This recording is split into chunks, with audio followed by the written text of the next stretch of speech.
Bom, pessoal, então retomando o estudo da ação direta de inconstitucionalidade por omissão, nós já examinamos conceito e finalidade, fundamento jurídico, constitucional e infraconstitucional, parâmetros de controle, objeto de controle, legitimados, participação do AGU, Advogado-Geral da União, participação do Procurador-Geral da República como custos legis, falamos ainda do amicus curiae, e agora nós vamos examinar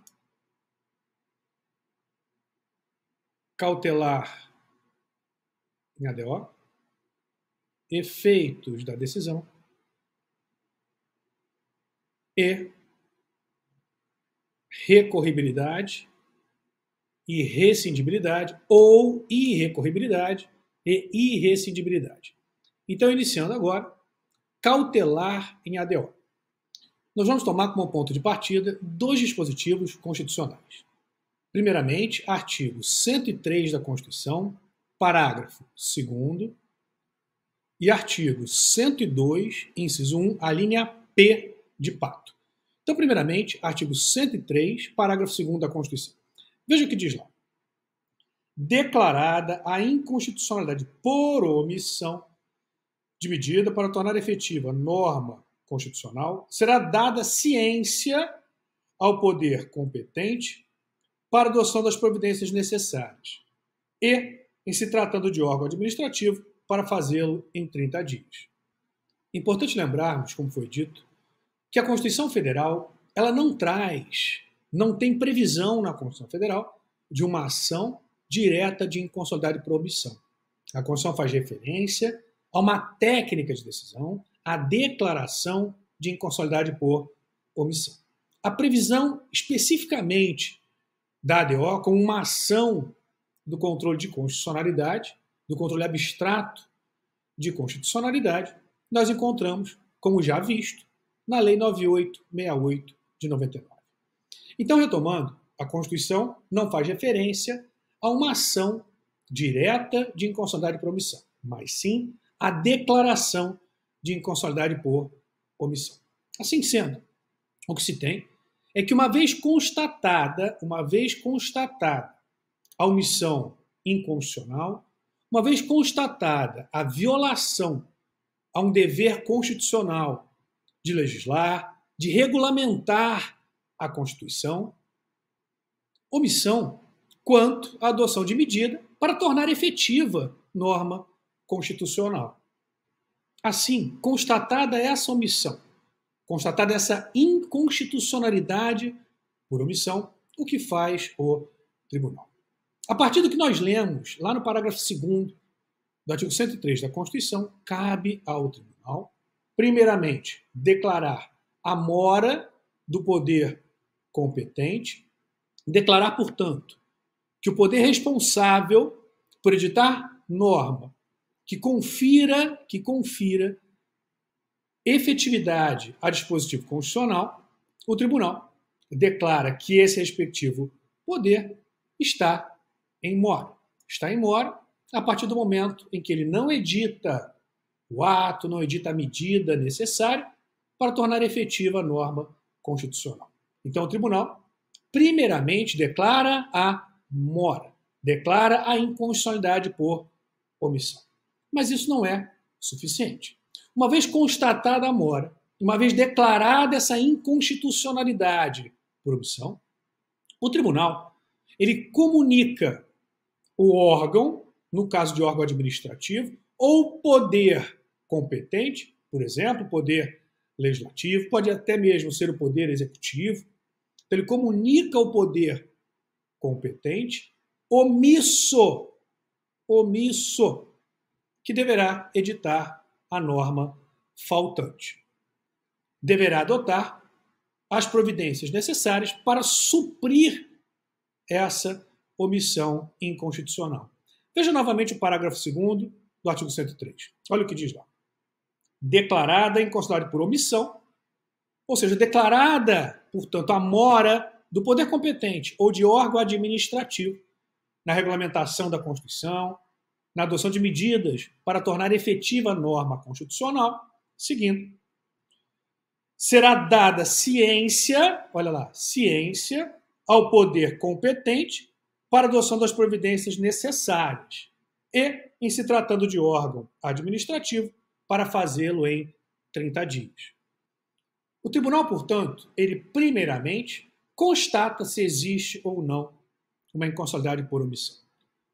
Constatada essa inconstitucionalidade por omissão, o tribunal declara a omissão inconstitucional, declara, portanto, que determinado poder do Estado, legislativo, por exemplo, ou até mesmo o órgão administrativo, está violando um dever constitucional de regulamentar a Constituição, de dar efetividade à norma constitucional. Então, declara a mora do poder competente ou do órgão administrativo responsável por dar efetividade à norma constitucional, responsável pela edição da norma não editada, responsável, portanto, pela edição da norma que dê efetividade a dispositivo constitucional.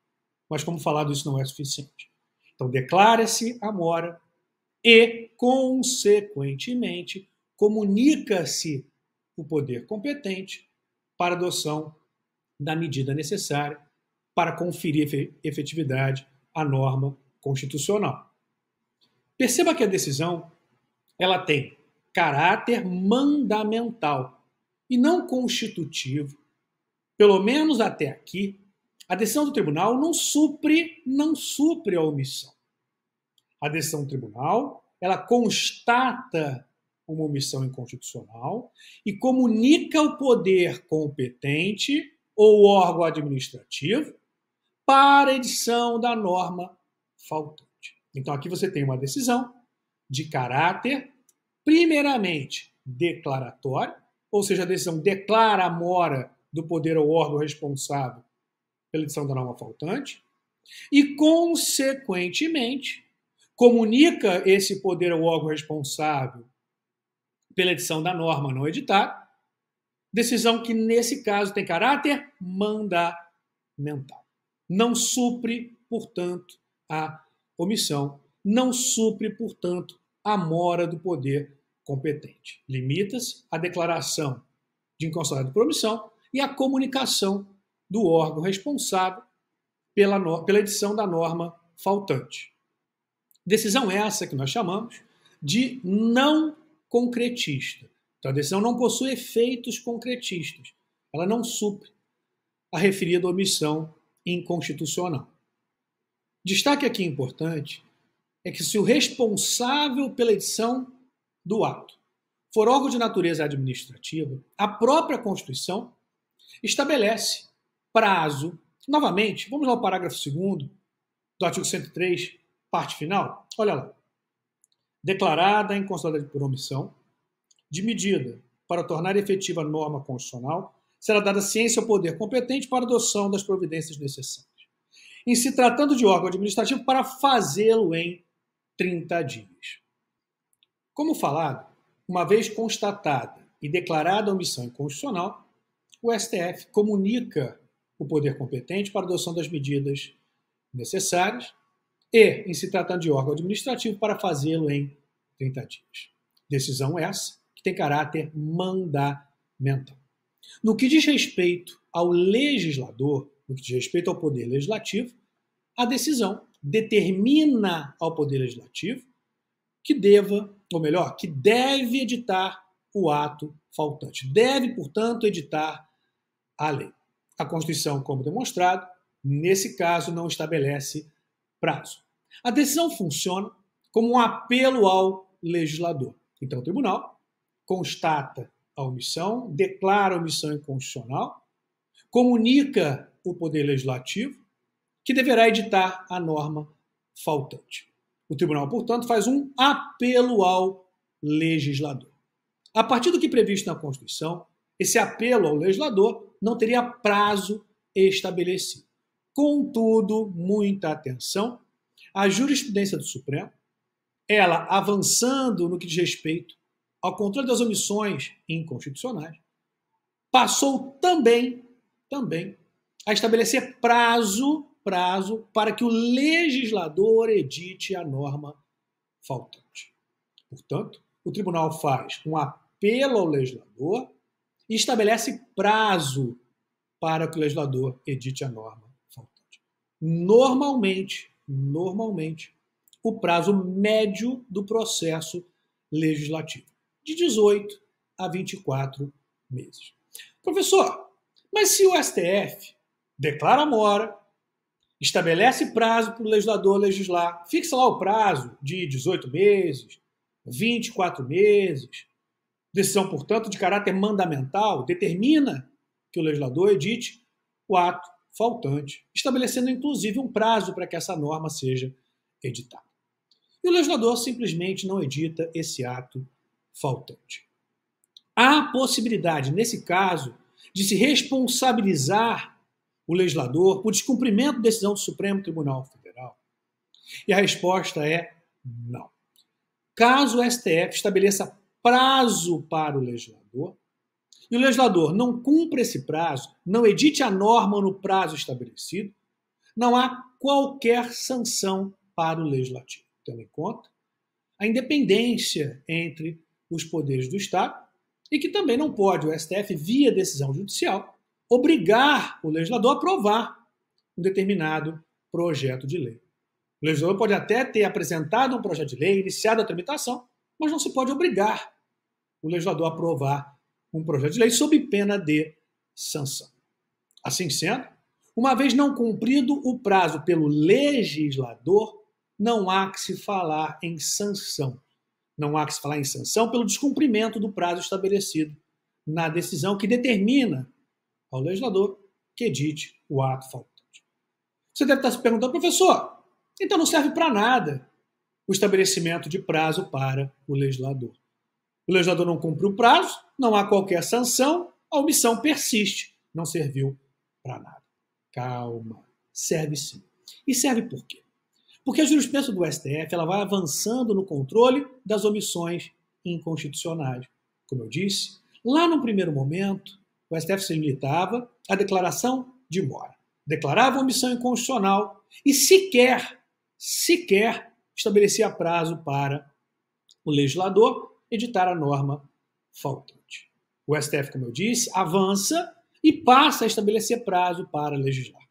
Agora, adota uma decisão em que ele não apenas fixa um termo final para edição do ato faltante, como ele já sinaliza para o legislador que, se o mesmo não editar a norma faltante, ele próprio, Supremo Tribunal Federal, poderá suprir a omissão emitindo uma decisão de cunho concretista, suprindo, portanto, a omissão até que o legislador edite a norma faltante. Nessa hipótese, a decisão do Supremo ela não terá meramente caráter mandamental. Por quê? Porque ele não apenas determina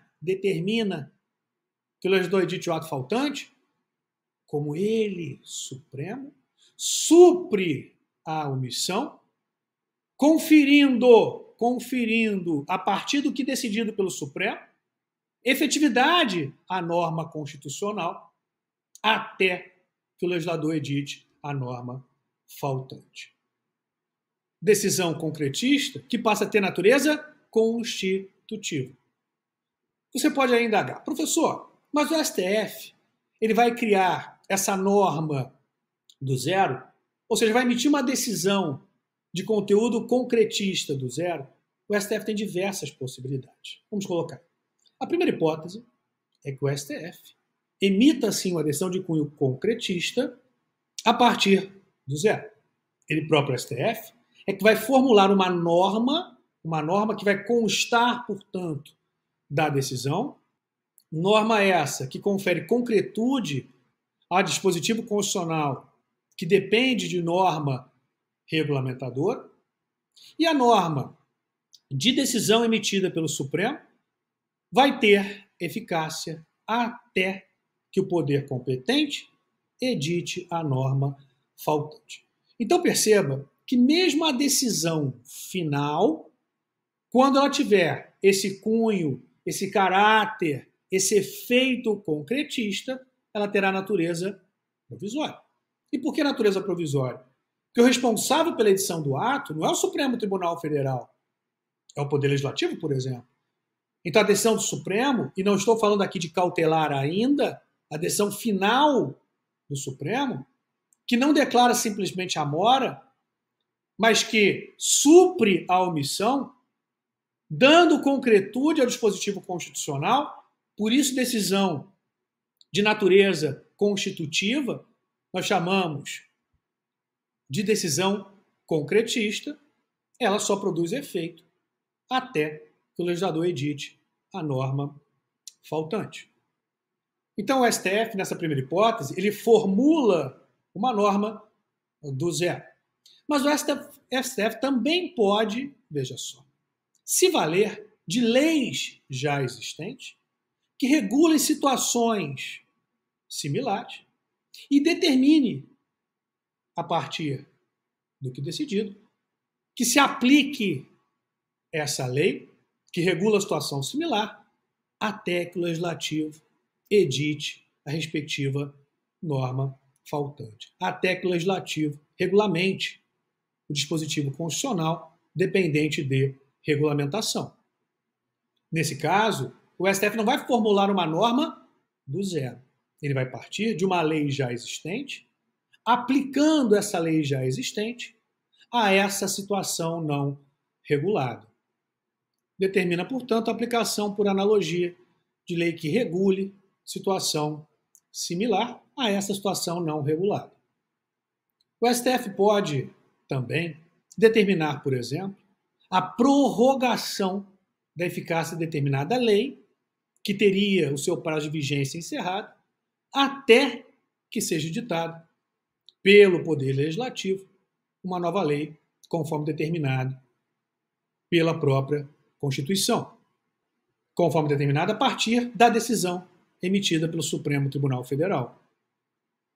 Portanto, o STF atualmente não se limita à declaração de mora, não se limita a determinar que o legislador edite o ato faltante. Então, o STF declara mora, determina a edição do ato faltante, fixa prazo para legislar, supre a omissão.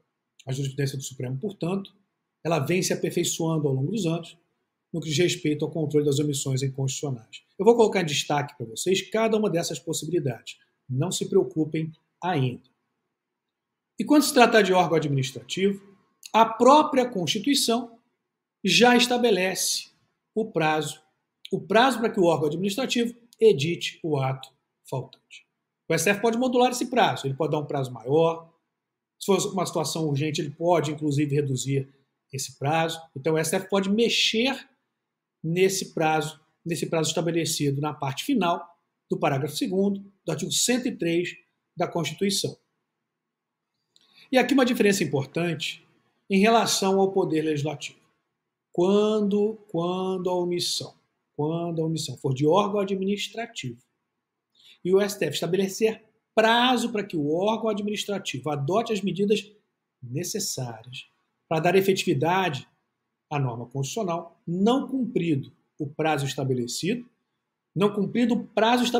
na decisão, é possível sim se responsabilizar aquele que não cumpriu o que determinado na decisão por descumprimento de decisão judicial, que não ocorre quando se tratar do Poder Legislativo. Se o STF pode fazer isso, quando a decisão de mérito, ele também poderá fazê-lo no julgamento de medida cautelar.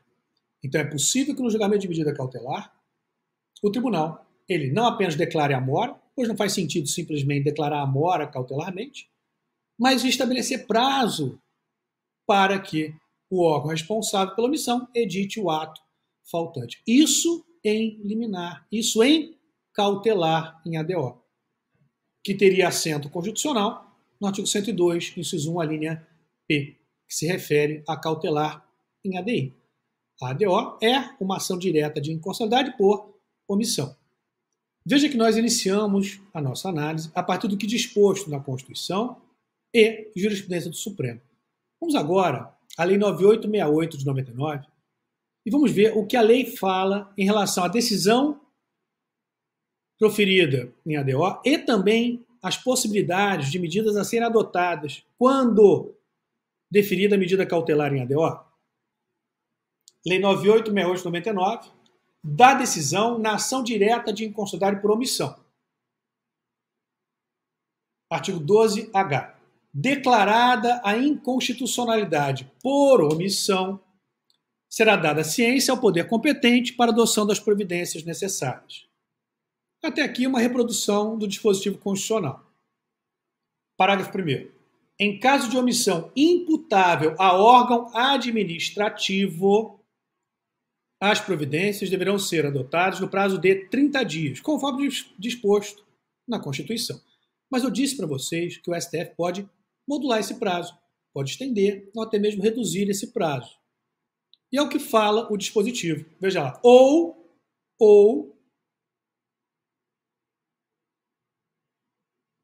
em prazo razoável a ser estipulado excepcionalmente pelo tribunal,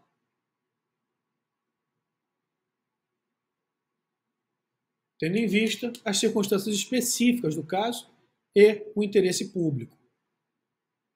Assim sendo, o tribunal ele pode não apenas declarar a mora, mas ele também pode fazer um apelo ao legislador e a órgão administrativo, estabelecendo prazo para edição do ato faltante.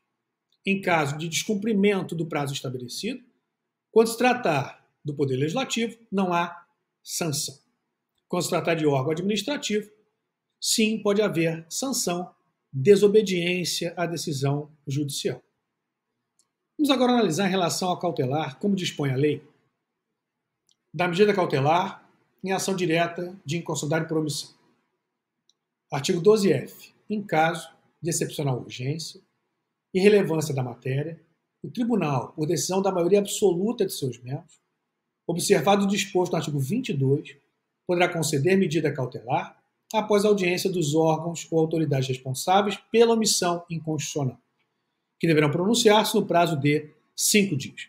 O que importa para nós agora é o parágrafo 1º. Parágrafo 1º. A medida cautelar poderá consistir na suspensão da aplicação da lei ou do ato normativo questionado. Olha agora, muita atenção no caso de omissão parcial. Sendo o caso de omissão parcial, você tem um ato objeto de controle. Nesse caso, é possível que se determine, que o tribunal determine cautelarmente a suspensão do ato questionado, tratando-se, por óbvio, de omissão parcial. Sendo omissão total, você não tem nenhum ato. Logo, não há que se falar em suspensão do que não existe. Voltando. Bem como na suspensão de processos judiciais ou procedimentos administrativos. Pode ser determinado cautelarmente a suspensão de processos judiciais e ou administrativos, aqui, tanto no caso de omissão total como de omissão parcial. Então, determina-se a suspensão de processos judiciais e ou administrativos em andamento que envolvam, incidentalmente, a discussão quanto à possível omissão inconstitucional. Então, determina-se a suspensão desses processos para que se aguarde o que decidido na ADO. E nesses dois casos, a cautelar terá efeito vinculante. Então, quando determina-se a suspensão de uma lei, essa lei, uma vez aplicada, vai dar margem à utilização de reclamação, pois se estará violando o efeito vinculante da medida cautelar. Caso seja determinada a suspensão de processos e o juiz não suspenda o processo, prossiga com aquele processo, contrariando o que determinado cautelarmente pelo Supremo, caberá reclamação. Então perceba que aqui você tem decisão cautelar com efeito vinculante em ADO. E, por óbvio, efeito erga omnes, tendo em conta se tratar de processo de natureza objetiva. Mas o mais interessante que nós temos é a parte final desse parágrafo primeiro. Nós temos o que parte da doutrina chama de ativismo judicial provocado. Por que ativismo judicial provocado? Porque seria a própria lei, obra do legislador, abrindo para o Supremo Tribunal Federal a possibilidade de adotar medidas que ele, tribunal, entenda necessária para suprir eventual omissão. Vamos lá. Agora a parte final. Ou em outra providência a ser fixada pelo tribunal. Aqui, repito, nós teríamos o que a doutrina chama de ativismo judicial provocado. Por que provocado? Porque a lei, obra do legislador, então a vontade é do legislador. Aqui não se tem violação à lei. A vontade é do legislador em dar esse poder, essa abertura decisória ao Supremo Tribunal Federal para que ele adote a medida ou as medidas que ele, tribunal, entender necessárias para suprir a respectiva omissão. Como dito, poderá o tribunal adotar medida de natureza concretista, ele próprio tribunal, do zero, edita uma norma, enquanto não editada pelo poder competente a norma faltante. Norma essa, norma de decisão, que produzirá efeitos, terá eficácia até que o legislador ou, se tratando de órgão administrativo, edite o ato faltante. Então, nessa hipótese, nós teremos uma decisão concretista em que o tribunal, do zero, formula uma norma que dá efetividade a dispositivo constitucional, poderá determinar a aplicação por analogia de normas existentes que regulem situações similares, poderá determinar a prorrogação de uma norma, por exemplo, que tenha tido seu prazo de vigência encerrado, então determinar a prorrogação da vigência dessa norma até que seja editada a norma faltante. Vamos ver essas possibilidades? Então, primeiramente, vamos ver uma hipótese em que foi determinado monocraticamente, via cautelar, estabelecido prazo para que o legislador edite a norma faltante. ADO 24, medida cautelar. Relator, ministro Dias Toffoli.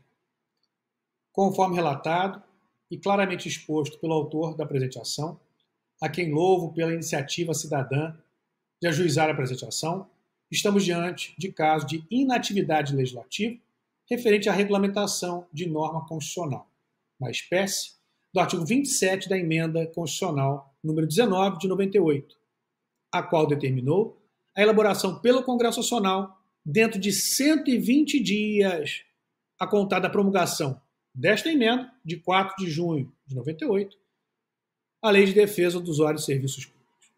Nesse caso, o legislador tem o dever jurídico de legislar, por força de expresso mandamento constitucional. E, no caso de inércia, configurada está a omissão inconstitucional. E, nesse caso, não há nem o que se discutir, pois você tem prazo estabelecido para legislar na própria Constituição, 120 dias.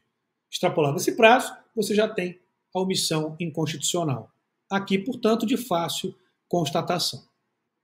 A não edição da referida disciplina legal, dentro do prazo estabelecido constitucionalmente, aqui 120 dias, ou mesmo de um prazo razoável, quando você não tiver prazo expresso estabelecido na Constituição, como já estudado.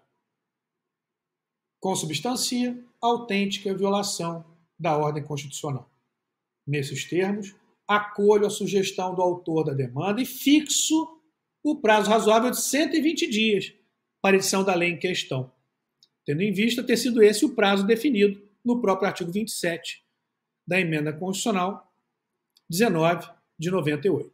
Por certo, o prazo aqui indicado não tem por objetivo resultar em interferência desta Corte na esfera de atribuições dos demais poderes da República. Antes, há de expressar como que um apelo ao legislador.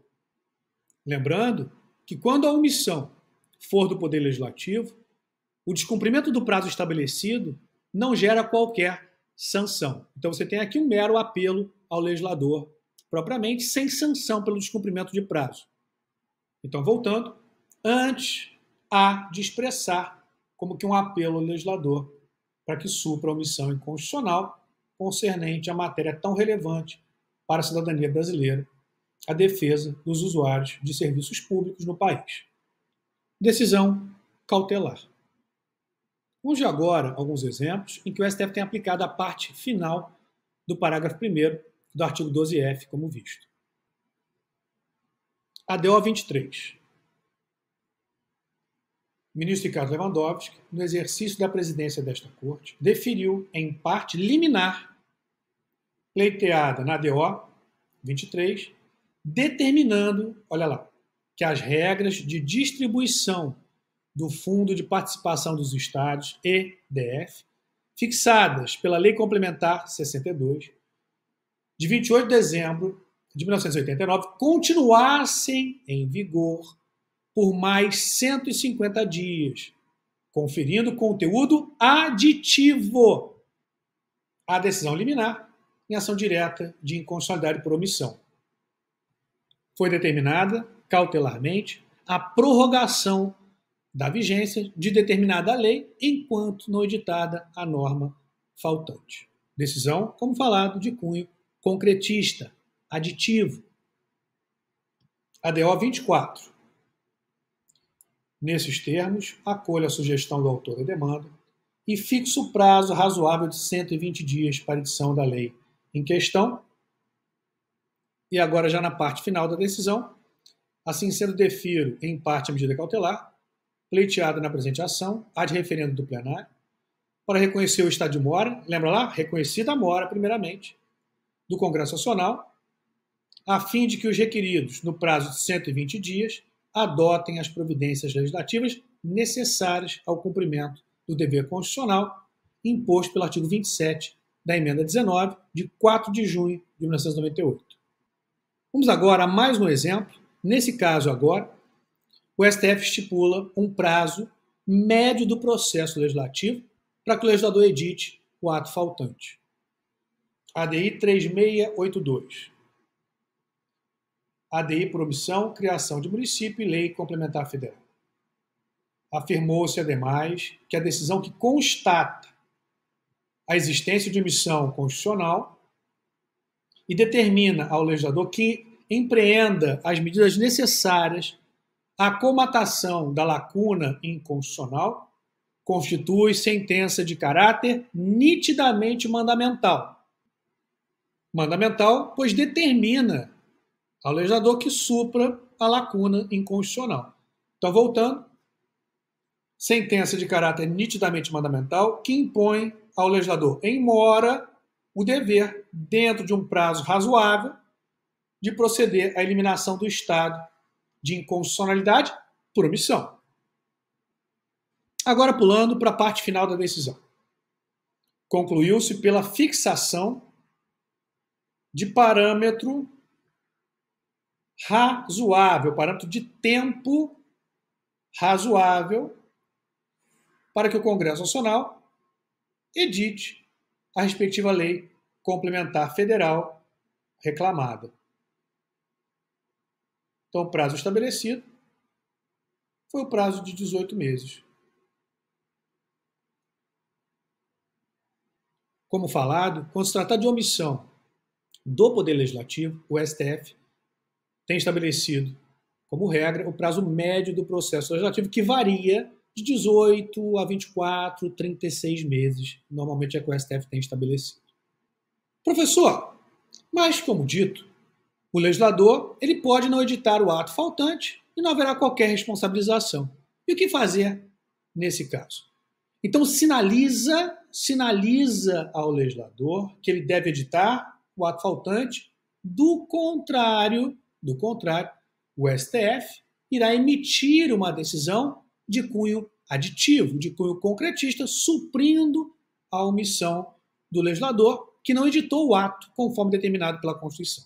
Mas eu vou trazer para vocês um caso ainda mais interessante, onde não é o STF que vai suprir a mora, mas o STF ele vai delegar essa tarefa de suprir a mora em caráter temporário, enquanto o legislador não editar a norma faltante, a um órgão constitucional que tenha maiores aptidões técnicas para aquele caso específico. Vamos ver. Veja aqui, decisão interessantíssima. O tribunal estabeleceu, também por decisão majoritária, que na hipótese de mencionado prazo transcorrer em habeas, caberá ao Tribunal de Contas da União 2 pontos. 1. fixar o valor total a ser transferido anualmente aos Estados-membros e ao Distrito Federal, considerando os critérios dispostos no artigo 91 da DCT, a saber, as exportações para o exterior de produtos primários e semi-elaborados, a relação entre as exportações e as importações, os créditos decorrentes de aquisição destinadas ao ativo permanente e a efetiva manutenção e aproveitamento do crédito do imposto a que se refere o artigo 155, parágrafo 2º, X, a linha A do texto constitucional. B. Calcular o valor das cotas a que cada um fará jus, levando em conta os entendimentos entre os Estados-membros e o Distrito Federal realizados no âmbito do Conselho Nacional de Política Fazendária. Determinou ainda que se comunique ao TCU, ao Ministério da Fazenda, para os fins do disposto no parágrafo 4º do artigo 91 da DCT, e ao Ministério do Planejamento, Desenvolvimento e Gestão, para a adoção dos procedimentos orçamentários necessários ao cumprimento da presente decisão, notadamente no que se refere à oportuna inclusão dos montantes definidos pelo TCU na proposta de lei orçamentária anual da União, vencidos no ponto o ministro Marco Aurélio, ex-ministro, também ex-ministro Elisa Vasque, já falecido, saudoso, da ministra Carmen Lúcia, à época presidente, que não subscrevia as determinações dirigidas ao TCU. A Corte assinalou que existe um dever constitucional de legislar, previsto no artigo 91 da Constituição, e uma omissão legislativa que perdura por mais de 10 anos.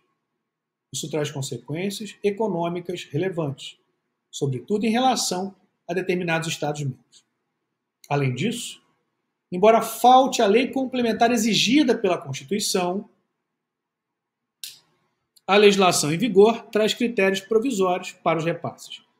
Isso, entretanto, não basta para afastar a omissão em debate. Ao contrário, o sentido de provisoriedade do parágrafo 2º do artigo 91 só confirma a lacuna legislativa e não tem o condão de convalidar. Está, portanto, configurado um estado de inconstitucionalidade por omissão, em razão da mora do Poder Legislativo. E agora eu chamo a atenção novamente para esse caso que é muito interessante. Não é ele, o STF, que está suprindo a mora. O que fez o STF? Ele estabeleceu um prazo para o legislador, disse para o legislador editar o ato faltante. A competência para editar o ato é do legislador. Então estabeleceu o prazo. Mas já sinalizou, já disse para o legislador, se você, legislador, não editar a lei no prazo estabelecido aqui na decisão, caberá ao Tribunal de Contas fazê-lo em caráter provisório, até que você, legislador, cumpra a sua tarefa, cumpra o seu dever constitucional de legislar. E por que não foi ele, STF, a suprir essa omissão em caráter provisório? Porque o STF entendeu que, nesse caso particular, o Tribunal de Contas tem uma expertise técnica maior para atender a essa situação. Vamos voltar à decisão? Prosseguindo.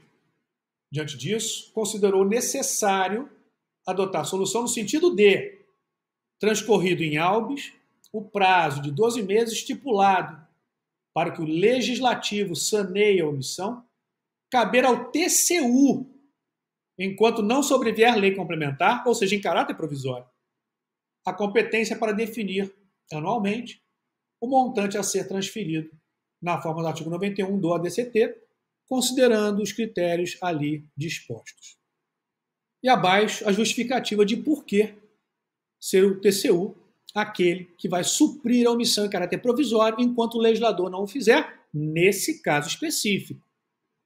Por fim, explicou que o TCU, Tribunal de Contas da União, é a instituição mais adequada para cumprir temporariamente essa incumbência.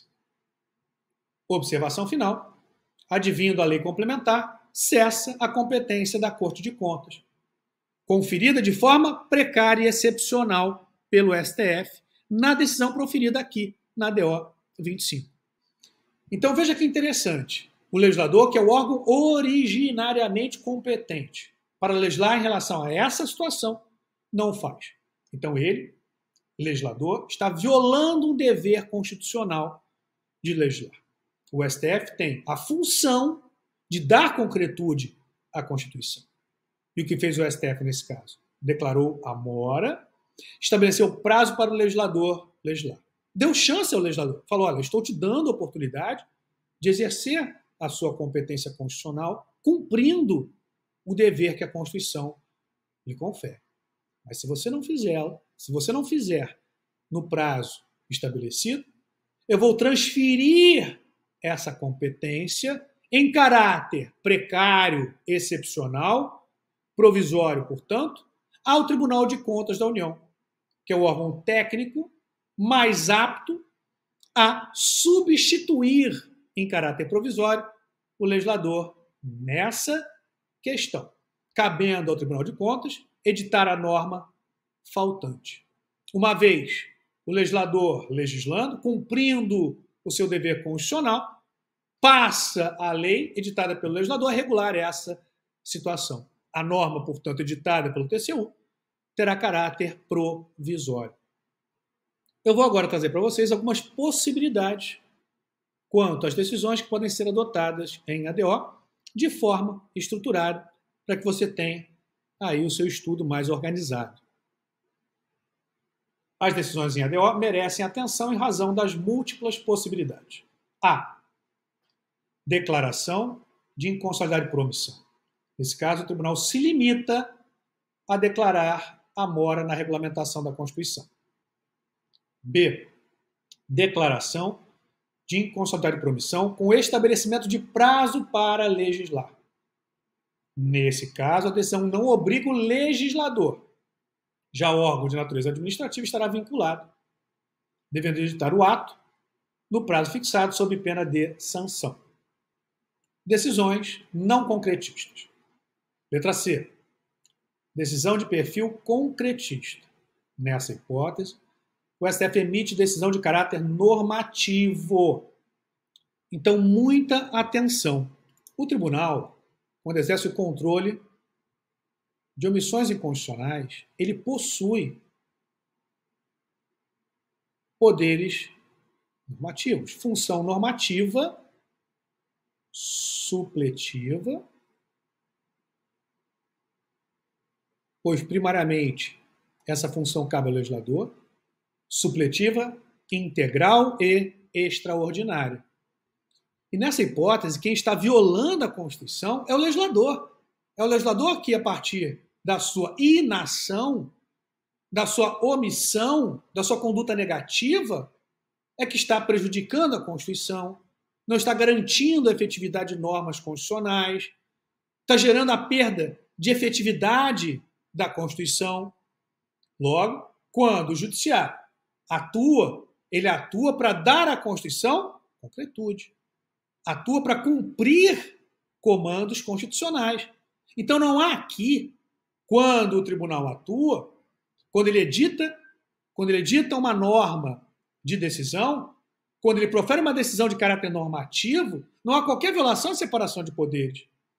Porque ele está, na verdade, suprindo uma omissão de um outro poder do Estado. Por isso o caráter supletivo. Excepcional. Extraordinário. Não é ordinário. Mas o caráter é, sim, supletivo. Voltando. Nessa hipótese, o STF emite decisão de caráter normativo, exerce função normativa supletiva integral extraordinária. Guarde isso. Regulando em caráter provisório a norma constitucional não regulamentada. Essa decisão terá efeito erga omnes e vinculante, até que sobrevenha a lei editada pelo poder público omisso. D. No caso de omissão parcial, poderá também o tribunal se valer de decisão de perfil aditivo, função normativa supletiva parcial, extraordinária, emitindo decisão de caráter normativo que complemente o ato, desde que não desvirtue o sentido do mesmo. A finalidade é preservar o ato editado pelo legislador e garantir a efetividade da Constituição. Aqui podemos igualmente falar em efeito, vamos dizer, vinculante. Agora eu vou trazer para vocês um resumo quanto aos efeitos da decisão que pode o tribunal adotar em ADO. Como dito, o STF vem aperfeiçoando o controle das omissões inconstitucionais e, avançando, passou a adotar a decisão que não se limita à declaração de mora ou ao estabelecimento de prazo para legislar. Vai além. Profere decisão de cunho concretista, suprindo a mora legislativa, decisão com efeito concretista. Proferindo decisão de caráter provisório, que supre a mora, ou mesmo determinando que outro órgão constitucional o faça, até que a autoridade ou poder responsável edite o respectivo ato faltante. Observação importante diz respeito ao momento da constatação da mora. Caso exista prazo constitucional expresso, não há maiores dificuldades. Basta o prazo estabelecido transcorrer em habeas sem edição do respectivo ato, como no exemplo do artigo 27 da emenda 19, que nós já vimos.